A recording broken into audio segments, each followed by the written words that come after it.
여러분들이 사람들이 모이는 곳에는 항상 문제가 있습니다. 그죠? 가정에도 사람들이 모였기 때문에 문제가 있고, 또 세상에도 어떤 공동체에 사람들이 모였기 때문에 뭐 동창회나 심지어는요, 각 지역에 있는 반상회 때도 항상 문제가 생기거든요. 왜 그런지 아십니까? 사람들이 각자 다르잖아요. 배경도 다르고, 그리고 성별도 다르고, 환경도 다르고 하기 때문에 항상 이렇게 문제가 있는 것이죠. 그래서 여러분, 세상의 공동체마다 문제가 있을 때 문제를 어떻게 해결합니까?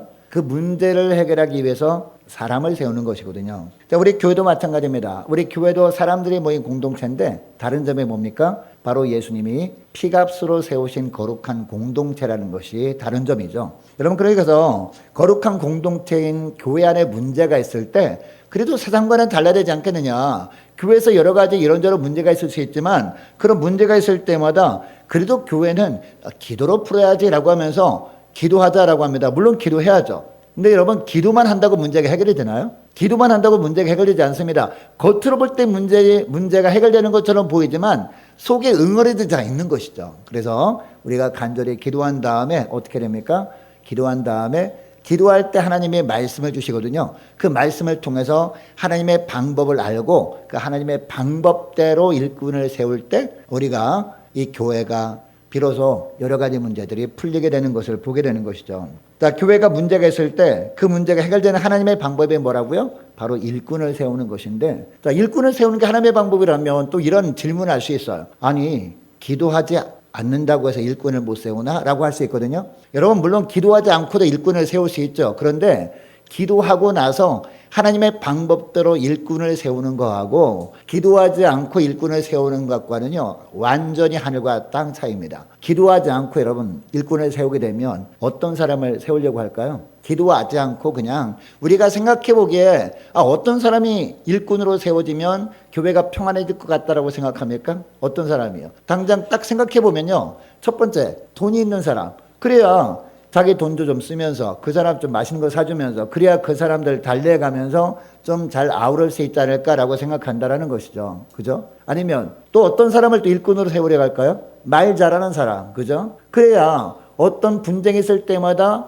이처럼 말 잘하는 사람이 이처럼 말로 잘 다독거려가지고 화목하게 할 것 같다라고 하면서 말 잘하는 사람을 일꾼으로 세우려고 한다는 거죠. 그것도 아니면 또 어떤 사람 일꾼으로 세우려고 할까요? 그래도 세상에서 명망 있는 사람, 그죠? 세상에서 힘 있는 사람을 일꾼으로 세우려고 합니다. 그래서 세상에서 뭐 시장님이나 아니면 심지어 동장님이나 아니면 동창 회장님이나 아니면 세상에서 사람들이 알아주는 위치에 있는 사람, 이런 사람을 일꾼으로 세우게 되면 그 사람에게 세상에서도 잘 보여야 되기 때문에 교회에서도 그 사람을 돕지 않을까? 이런 생각을 하게 되어진다는 것이죠. 여러분, 우리가 간절히 기도하지 않고 일꾼을 세우려고 하면 대부분 이런 사람들을 일꾼으로 세우려고 할 겁니다. 자, 그러나 일꾼을 세우기 전에 간절히 우리가 기도하고 하나님의 주시는 말씀을 중심으로 우리가 교회 안에 일꾼을 세울 때 비로소 교회에 하나님의 은혜가 풍성히 임하게 되는 것이죠. 그리고 교회가 하나님이 원하시는 방법대로 건강하게 세워진 줄 믿으시기 바랍니다. 자, 그러면 하나님께서는 어떤 일꾼을 세우길 원하실까요? 자, 띄워주세요. 어떤 일꾼을 세우길 원하시냐? 첫째로 어떤 일꾼? 어떤 일꾼이요? 균형 감각이 있는 일꾼을 세우길 원하십니다. 자, 1절 말씀 보시기 바랍니다. 1절 보니까, 자, 1절 보면 어떤 말씀을 합니까? 그때에 제자가 더 많아졌는데 라고 합니다. 여러분, 이 그때라는 것은 어떤 때를 말할까요? 초대교회가 세워졌을 때를 말합니다. 여러분, 초대교회가 어떻게 세워지게 됩니까? 초대교회가 우리 예수님이 부활 승천하시면서 제자들에게 신신당부하잖아요. 사도행전 1장에 보면은 너희들 여기를 떠나지 말라, 떠나지 말고 내가 줄 선물을 기다리면서 기도하고 있으라 라고 하잖아요. 기도하고 있으라 라고 합니다. 그러면 주님의 때에 이르러서 성령의 강력한 은혜가 임하게 되는데, 그러면 너희가 어떻게? 너희가 권능을 받고, 무슨 권능? 성령의 권능을 받고 너희가 예루살렘과, 왜 예루살렘부터 시작할까요? 예루살렘에서 모여서 기도하고 있었기 때문에 예루살렘과 온 유대와 사마리아와 땅끝까지 이르러 누구의 증인? 내 증인이 되리라. 이런 말씀하셨단 말이죠. 이 말씀을 듣고 나서 제자들이 어떻게 합니까? 모여서 기도했습니다. 마가의 다락방에서. 마가의 다락방이 어디에 있었어요? 예루살렘에 있었단 말이죠. 예루살렘에서 마가의 다락방에서 모여서 기도하고 있었습니다. 기도하고 있었는데 이제 오순절이 됐단 말이죠. 오순절날 어떤 놀라운 역사가 있었나요? 성령 강림의 역사가 있었죠. 우리 예수님이 부활 승천하신 것이 성령을 보내시기 위해서 승천하신 건 아닙니까? 우리 예수님이 보낸 성령의 강력하게 임한 사건이 오순절날 있었단 말이죠. 오순절날 성령 강림이 강력하게 임하니까 백성들에게 불의 혀처럼 막 임했습니다. 막 몸이 막 불처럼 뜨거워진 겁니다. 그러니까 어떻게 했어요? 견딜 수가 없는 거죠. 그래서 그동안에 유대인들이 두려워가지고 거기서 숨어 있었는데 몸이 막 뜨거워지다 보니까 견딜 수가 없는 겁니다. 그래서 예수님이 부활하셨다고, 예수님이 죽음으로 끝난 것이 아니라 예수님이 부활하셨다고 막 전한 겁니다. 막 전하니까 어떤 일이 있었어요? 전하다 보니까 놀라운 역사가 있었는데 3,000명, 5,000명씩 막 예수 믿는 사람이 생긴 겁니다. 그 사람들이 모이다 보니까 교회가 처음에 생긴 거예요. 이게 바로 초대교회 예루살렘 교회였다는 겁니다. 이것이 바로 그때의 제자가 더 많아졌는데, 이 의미입니다. 자, 제자가 더 많아졌는데, 자, 그런데 여러분 오순절날 하면은 3대 절기 아닙니까? 3대 절기 때마다 어떤 일이 있었어요? 세계에 있는 모든 유대인들이 다 하나님을 뵙기 위해서, 하나님께 제사하기 위해서 예루살렘에 다 모였죠. 자, 그러다 보니까 어디 사람 모였어요? 단순히 그냥 유대 땅에만 있는 사람들만 모인 것이 아니었습니다. 자, 1장으로 돌아가서 어떤 말씀이 나오는지 보세요. 자, 2장 9절 말씀 보니까요. 이 사람들이 성령을 받고 120문도가 성령을 받고 나서 막 전하고 나니까 분명히 이 사람들은, 이 모인 사람들은요, 히브리어만 할 수 있는 사람들이었어요. 히브리어로 막 전하는데 세계 각처에서 온 사람들은 어떤 말로 들어요? 각자 자기가 있는 동네의 언어로 들은 겁니다. 오늘날로 따지면 내가 분명히 한국말로 막 복음을 전해요. 근데 그 사람은 중국 사람이야. 근데 어떤 말로 들었다고요? 중국어로 들린 거예요. 미국에서 온 사람은 영어로 들린 거야. 난 분명히 한국말로 하는데. 그런 역사가 있게 되었다는 겁니다. 근데 각 세계 각처에서 온 사람들이 어디서 온 사람들인지 2장에 나와요. 2장 말씀 보시기 바랍니다. 2장 9절 말씀 보니까 우리는 바데인과 메데인과 엘람인과 또 메소포타미아, 유다와 갑바도기아, 본도 아시아, 부르기아, 밤빌리아, 애국가 및 구레네에 가까운 리비아 여러 지방에 사는 사람들과, 그 다음에 심지어는요 로마에서 온 사람들도 있었거든요. 로마로부터 온 나그네 곧 유대인과, 그 다음에 어떤 사람이 나오느냐, 유대교에 들어온 사람들이라고 나오거든요. 여러분 여기에 유대인들은 원래 유대인인데, 원래 이 유대 땅에 살던 사람인데 세계적으로 흩어진 이 디아스포라 유대인들을 말하거든요. 자, 그러면 유대교에 들어온 사람들은 누구를 말하느냐? 바로 이방인들이었지만 나도 이제 하나님 믿을래라고 하면서 유대교에 들어온 사람들을 말합니다. 자, 그러니까 헬라파 유대인들이죠. 자, 오늘 보면 다시 1절 말씀 다시 돌아와서 보면 그때 제자가 더 많아졌는데, 그 다음 누가 나옵니까? 헬라파 유대인들이 나옵니다. 바로 이 사람들이에요. 헬라파 유대인들이 자기의 과부들이 매일의 구제에 빠짐으로 히브리파 사람을 원망하니 라고 하고 있습니다. 여러분 이것은 무슨 상황입니까? 그 당시에 나그네를 대접하는 그런 일들이 있었잖아요. 나그네와 고아와 과부들을 외면하지 말아라 라는 말씀이 나왔단 말이죠. 그래서 이 예루살렘 교회도 구제하는 일을 했는데 고아들도 구제하고, 고아들도 있지 않았겠습니까? 3,000명 5,000명 막 부흥하니까. 그리고 나그네들도 있었겠죠. 그리고 또 누가 있었을까요? 과부들이 있었다는 거죠. 과부들이 있었는데 과부들 중에는 유대인 출신 과부들, 자, 그러니까 이 유대 땅의 출신 과부들이 있었고, 그리고 헬라파 유대인들 중에서 과부들이 있었다는 것이죠. 전 세계에서 모인 과부들이 있었다는 거죠. 자, 그런데 생각해 보세요. 120문도들이 간절히 기도했던 사람들은 주로 어디 출신이었을까요? 바로 유대 땅 출신이었단 말이에요. 유대 땅 출신이다 보니까 이 유대 땅에 속한 과부들은 우리가 아는 사람들 아니냐, 우리가 남이가, 이렇게 하면서 우리 먼저 해달라고 막 힘들다고 막 한 거예요. 그러다 보니까 여러분 손이 어디서 먼저 가요? 어디에 먼저 갑니까?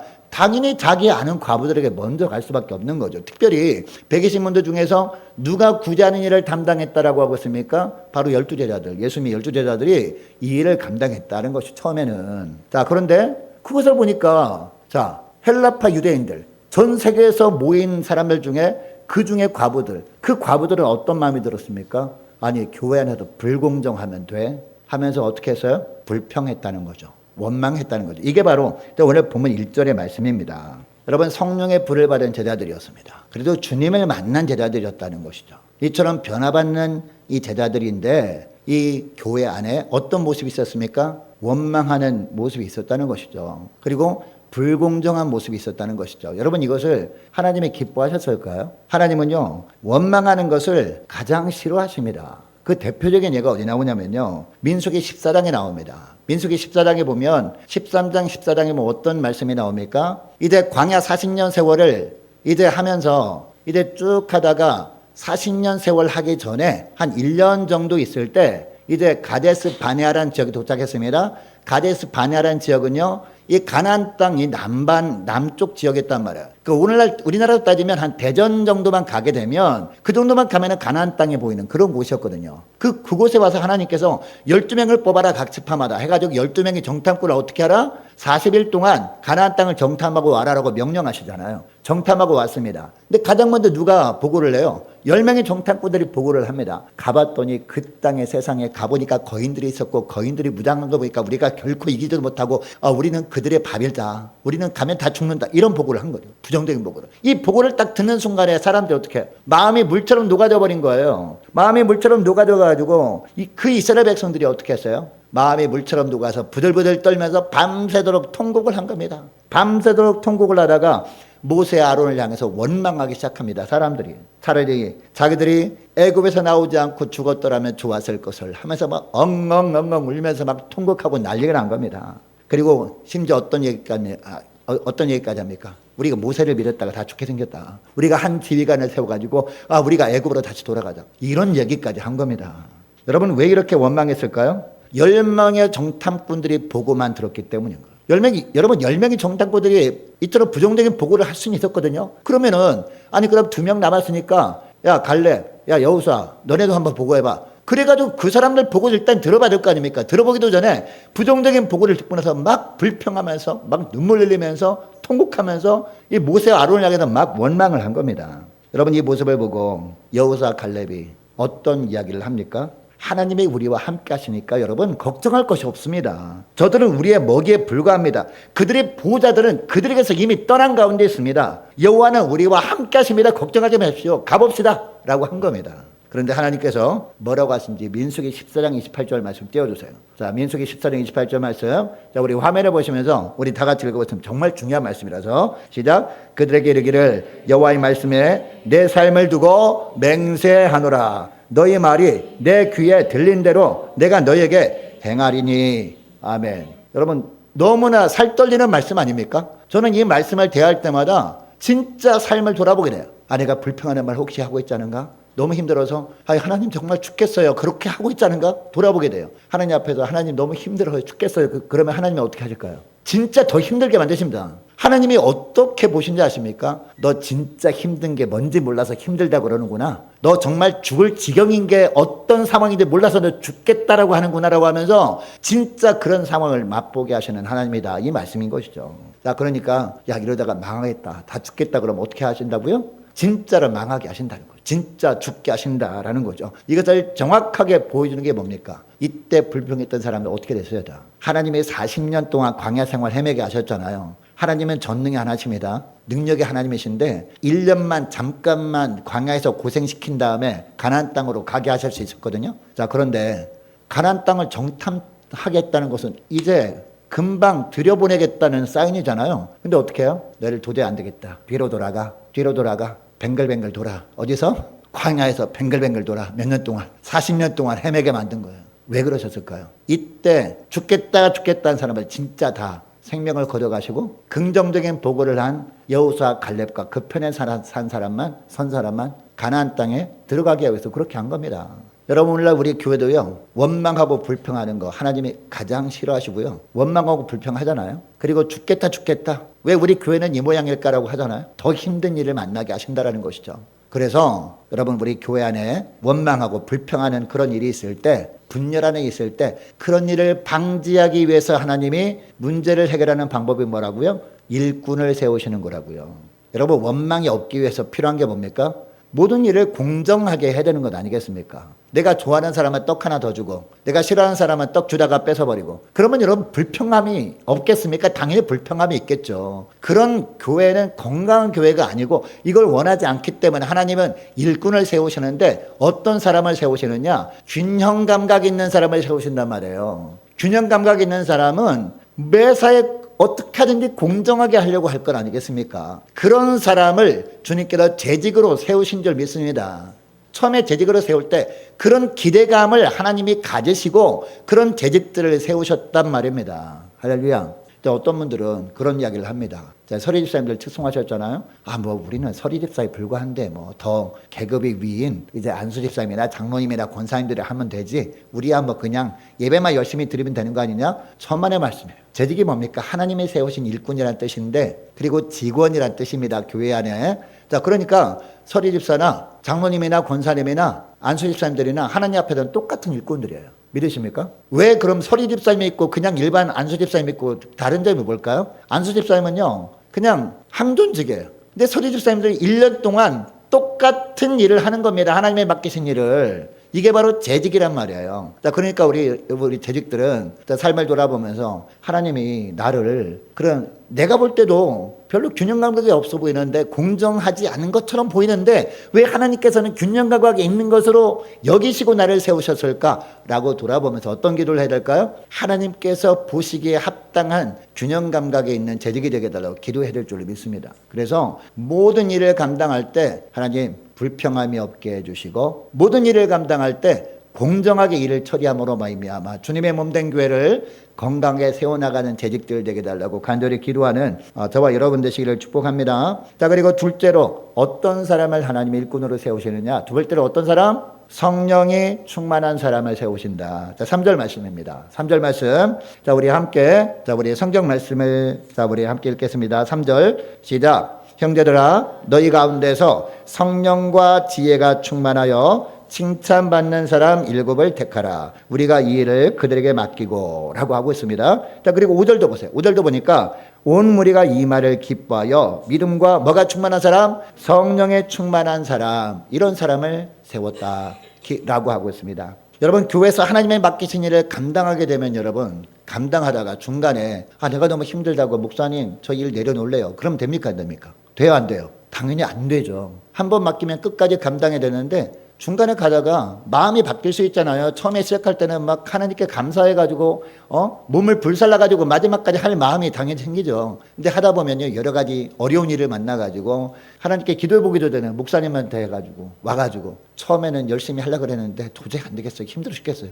여러분, 그것을 하나님이 원하실까요? 원하지 않습니다. 왜 그렇습니까? 왜 그런 일이 생길까요? 그것을 일이라고 생각하기 때문이에요. 일이라고. 자, 그러나 성령 충만한 사람은 다릅니다. 성령 충만한 사람은요, 교회에서 주님 일을 하다가 힘들어도 괴로운 일을 만나도 어떻게 합니까? 그것이 나의 일이 아니라 하나님께서 나를 통해서 행하길 원하시는 일이기 때문에 감사함으로 하는 마음이 먼저 있다라는 것이죠. 나를 위해 자기 몸을 주님께서 버려주시기까지 했는데 나는 이 정도야 못해드리리, 이런 마음이 먼저 생긴다라는 겁니다. 그래서 어떤 힘든 일을 만나도 마지막까지 감당할 수 있게 되어진다라는 거. 어떤 사람이? 성령 충만한 사람이. 그래서 아무쪼록 일단 하나님께서 저와 여러분을 재직으로 세워주셨다면 무엇을 위해서 기도해야 될까요? 하나님 성령으로 충만케 주옵소서. 기도해야 될 줄로 믿습니다. 성령의 충만함이 어떤 겁니까 여러분? 성령의 지배를 받으며 사는 거예요. 내 생각의 지배를 받으며 사는 것이 아니라 내 느낌의 지배를 받으며 사는 것이 아니라 성령의 지배를 받으며 살아가는 것. 이게 필요하다는 겁니다. 이게 필요해요. 이렇게 살아갈 때 성령께서 은혜를 부어주셔서 끝까지 잘 감당함으로 주님의 마음을 시원케 해드리는 줄 믿습니다. 그리고 셋째로 어떤 사람? 셋째로는요, 지혜가 충만한 사람이에요. 여러분, 여기서 지혜는 어떤 지혜를 말할까요? 세상적인 지혜를 말하는 것이 아닙니다. 여러분, 세상적인 지혜는요, 성경에 뭐라고 할까요? 성경에서 꾀라고 합니다. 꾀. 여러분, 그 세상에 보면요, 꾀가 많은 사람이 있죠. 꾀가 많은 사람. 꾀는 많은데 지혜가 부족한 사람이에요. 지혜는, 여기서 말하는 지혜는 어떤 지혜? 하나님의 지혜를 말합니다. 여러분, 이처럼 잔꾀가 많은 사람, 그런 사람을 하나님께서 뭐라고 내야지 합니까? 복이 없는 사람이라고 해요. 자, 그래서 시편 1편 1절에 보니까, 자, 시편 1편 1절 띄워주세요. 자, 복 있는 사람은 그 다음에 어떻게 말씀하고 있습니까? 악인들의 꾀를 따르지 아니하며 라고 하고 있습니다. 여러분, 여기 악인들의 꾀는 어떤 꾀를 말할까요? 잔꾀입니다. 다 교회에서 코 보다가 눈치 탁 보다가 목사님의 시선이 잠깐 피해. 그러면 다른 일 착 하다가 또 목사님이 어디 갔어. 그러면은 나 바쁜 일에서 먼저 갈게. 이런 사람은 여러분, 하나님이 원하시는 지혜로 살아가는 사람이에요? 아니면 세상의 잔꾀로 살아가는 사람이에요? 예?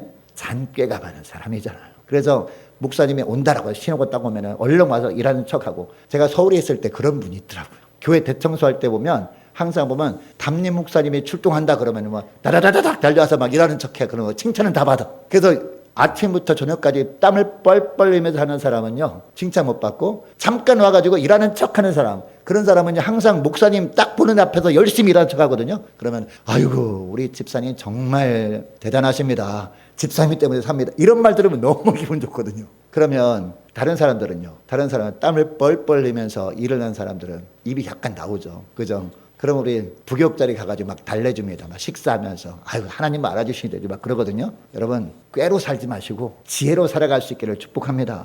하나님의 일꾼들은 어떤 사람이냐? 악인들의 꾀, 즉 세상적인 지혜로 일을 하지 않는다는 겁니다. 하나님의 지혜가 뭡니까? 하나님께서 말씀을 통해서 알려주시는 방법대로 일을 하는 사람이 바로 지혜가 충만한 사람인 줄 믿으시기 바랍니다. 그래서 어떤 문제가 있을 때마다 이처럼 지혜가 충만한 사람은 어떻게 합니까? 하나님께 먼저 기도하잖아요. 하나님께 먼저 간절히 기도하면 하나님께서 말씀의 은혜를 주시잖아요. 그럼 말씀을 통해서 이 일을 어떻게 하길 원하시는지 알고 그렇게 하는 거죠. 하나님 말씀에 순종하는 겁니다. 그리고 이 말씀을 통해서 하나님이 어떻게 알려주십니까? 가야 할 때와 멈춰야 할 때를 알려주시는 거죠. 그리고 붙들어야 할 것과 내가 놓아야 할 것을 알려주시는 거죠. 말씀을 통해서. 그리고 주님 앞에서 내가 사랑해야 될 것과 내가 미워해야 될 것을 알려주시는 겁니다. 이렇게 알려주시면 하나님께서 알려주시는 대로 행하는 사람이 일꾼인 줄 믿으시기 바랍니다. 여러분 이처럼 우리가 균형 감각을 가지고 공정하게 하고 교회 안에서, 그리고 성령 충만하고 지혜가 충만한 가운데 주님의 일을 할 때 하나님이 어떤 축복을 주신다라고 하고 있습니까? 어떤 축복을 주실까요? 오늘 본문에 보니까 칭찬받게 하신다는 거죠. 누구 앞에서? 성도들에게 다 칭찬을 받는데, 성도들에게 야 정말 이분들 때문에 우리 교회가 살아, 이렇게 느끼게 한다는 겁니다. 또 누구한테? 하나님 앞에서 칭찬을 받게 한다라고 하고 있습니다. 자, 이게 바로 3절 말씀이에요. 형제들아 너희 가운데서 성령과 지혜가 충만해. 그 다음 뭐가 나와요? 뭐가 나와요? 칭찬받는 사람이 나오는 거예요. 성도들에게 칭찬을 받고 하나님께 칭찬을 받는 사람이 나오는 거예요. 하나님께서 왜 칭찬하실까요? 주님께서 특별히 이렇게 기대하지도 않았는데 하나님의 마음을 막 시원케 해드리는 일을 해요. 막 교회를 막 건강하게 만들어. 교회를 건강하게 만드는 것은 누구를 기쁘게 하는 거예요? 주님을 기쁘게 하는 겁니다. 왜요? 교회는 주님의 몸이기 때문에 교회를 위해서 정말 헌신하게 되면요, 주님이 기뻐하십니다. 할렐루야. 바로 이 말씀을 하는 겁니다. 여러분 외부적인 박해보다 더 위험한 것이 뭔지 아십니까? 교회 내부의 문제가 더 위험해요. 여러분 외부의 대적은요, 다 힘을 모아서 이렇게 대적하면 물리칠 수 있거든요. 근데 내부의 대적은 어떻게 하는지 아세요? 뒤에서 총질을 해요. 앞에서 막 대적하고 싸우려고 그러는데 뒤에서 막 총질 막 다다다닥 그거에서 날리면은 다 죽는 거죠. 옛날에 그 전방부에서 김군 사건 혹시 아시나요? 김군 사건. 거기 그 북한하고 막 싸워야 되는데 내무부실에서 총으로 막 자기 동료들을 막 죽였잖아요. 그게 더 위험한 거죠. 교회 안에 문제가 더 위험하다는 겁니다. 그래서 사단은요, 교회 안에 자꾸 문제를 만들려고 합니다. 그래서 모이면 자꾸 험담을 해요. 여러분 험담이 위험한 게 뭔지 아십니까? 험담은요, 이게 전염성이 너무 강한 거예요. 한 사람 험담하기 시작하면 자꾸 이게 번진다는 게 문제거든요. 그래서 정말 긍정적으로 기도하는 사람이, 믿음으로 막 생각하고 하는 사람이 만약에 10명 모인데 가봐요. 근데 한 명, 나는 정말 믿음으로 살려고 해. 근데 9명이 막 험담하면 막 이렇게 짜증내는 막 불만 터뜨리만 막 하고 있습니다. 그럼 어떻게 되는지 아세요? 자기 혼자도 못 서게 돼 있다는 거죠. 그만큼 내부적인 문제가 심각하다는 거죠. 그래서 교회는 어떻게 하든지 교회를 분열시키려고 하는 거죠. 그러나 하나님이 우리 재직들을 바라보시면서 간절히 소원하는 것이 뭡니까? 바로 하나 되는 겁니다. 여러분 위기는 뭐의 줄임말이에요? 위기. 위험한 기회라는 줄임말입니다. 기회입니다. 위기는 여러분. 위기를 만났을 때 그래서 위기다, 정말 큰일 났다, 우리 교회가 문제다, 이렇게 하기보다도 교회가 더욱더 건강할 기회다, 이렇게 서로 고백하면서 이런 기회로 교회를 더욱더 은혜롭게 풍성하게 하면 되는 겁니다. 이것을 위해서 우리가 어떻게 하면 돼요? 자, 지금까지 말씀 들은 거 우리가 요약해 보겠습니다. 어떻게 하면 됩니까? 우리가 균형 감각이 있으면 되는 거죠. 균형 감각을 하나님 허락해 주셔서 모든 일을 하는데 공정하게 해 주옵소서. 그래서 모든 사람들이 불만이 없이 불평이 없이 감사하게 해 주옵소서. 이러면 되는 겁니다. 자, 그 다음에 뭐가 충만해야 돼요? 성령이 충만해요. 또 뭐가 충만해야 돼요? 꾀로 충만한 것이 아니라 하나님의 지혜로 충만함으로 말미암아 사람들과 하나님께 칭찬 듣는 삶을 살면 되는 겁니다. 이런 재직을 통해서 주님께서 우리 교회를 더욱더 건강하게 세워주시는 줄 믿습니다. 자, 기도하겠습니다. 하나님 아버지 감사합니다. 사람들이 모인 공동체는 사람들이 다양성으로 인해서 문제가 생길 때마다 세상적인 방식으로 일꾼을 세워서 문제를 해결하려고 하지만 주님이 피값으로 세우신 주님의 몸된 우리 함께 가는 교회에서 생기는 문제를 주님께서 주님의 방법으로 해결해 주시기 위해서 재직들이라는 일꾼을 세우시고 주님의 몸된 교회를 은혜로 인도해 주실 것을 믿고 감사를 드립니다. 하나님, 아무쪼록 교회 안에 불공정한 그런 일로 인해서 불평하는 소리를 주님은 가장 싫어하신다는 것을 알았사오니 주님께서 맡겨진 일들을 공정하게 처리할 수 있도록 모든 재직들에게 균형 감각을 주님 허락하여 주옵소서. 또는 어떤 어려움이 있어도 주님께서 맡겨진 일을 끝까지 감당할 수 있도록 성령으로 늘 충만한 가운데 주님의 일을 감당하는 재직들 되게 하시고 어떤 일을 할 때 기도로 하나님께 묻고 그때마다 하나님께서 말씀을 통해서 이끄시는 대로 행하는 지혜가 충만한 가운데 주님의 일을 감당함으로 말미암아 하나님과 사람들에게 다 칭찬 듣는 재직들 다 되게 하여 주옵소서. 감사드리오며 예수님의 이름으로 기도합니다. 아멘.